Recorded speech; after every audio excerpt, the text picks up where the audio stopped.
do t'i ndërtojmë 20 stadiume për lorat mesdhetare 2030, 500 milion euro partneritet publiko-privat për qendrën e skimit Brezovica ku janë 3 hotele dhe gjithashtu do t'a ndërtojmë magjistralin e Dugagjinit, qendrën turistike Dugagjini dhe të gjitha rrugët që na i kanë lënë trashëgimi me problemet të shpronësisë, ne do t'i përfundojmë brenda këtij mandati e disa prej tyre edhe brenda këtij viti.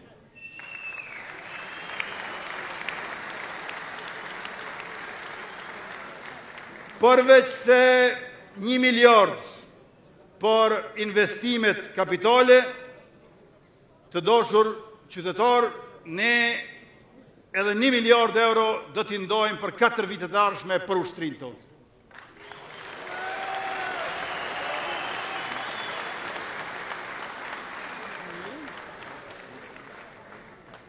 Do t'i ndajmë 1 miliard euro për shkak se duam të antarësohemi në NATO dhe antarësimi në NATO të mos jetë veç antarësim si territor, po antarësim si ushtri, e cila edhe përfiton, por edhe kontribon në sigurinë e aleancës veriatlantike në krye me Shtetet e Bashkuara të Amerikës, sepse ky forcim i ushtrisë tonë është edhe amaneti i dëshmorëve të kombit, i luftarëve të ushtrisë shqiptare të Kosovës.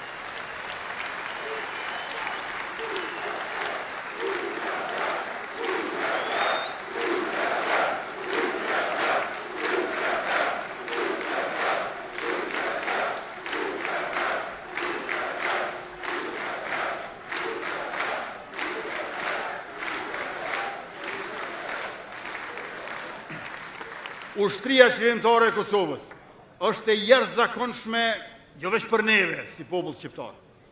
Është e jashtëzakonshme edhe për historinë e çlirimeve të popujve të tjerë anë mban botës. Së pari, Ushtria shqiptare e Kosovës, financimin e saj e ka prej donacioneve të vogla, para së gjithash e mbi të gjitha të juve bashkëdhetar të dashur. Ushtria shqiptare e Kosovës është financuar nga klasa punëtore shqiptare. Është financuar nga të varfrit dhe shtresa e mesme në Kosovë dhe nga punëtorët tonë në diasporë, me donacione të vogla. Kjo është e jashtëzakonshme për çlirimin jo vetëm popullit tonë, por edhe për lufta shqiptare të popujve tjerë anë mban botës. Dhe elementi i dytë që e bën Ushtrinë shqiptare të Kosovës shumë të veçantë është se e ka një numër tepër të madh dëshmorëve në kufirin shqiptar të bajt armatim, të munu me pru armë e municion që me mujt me dekë që është duhet në ballafaqim me forcat armike të Serbisë.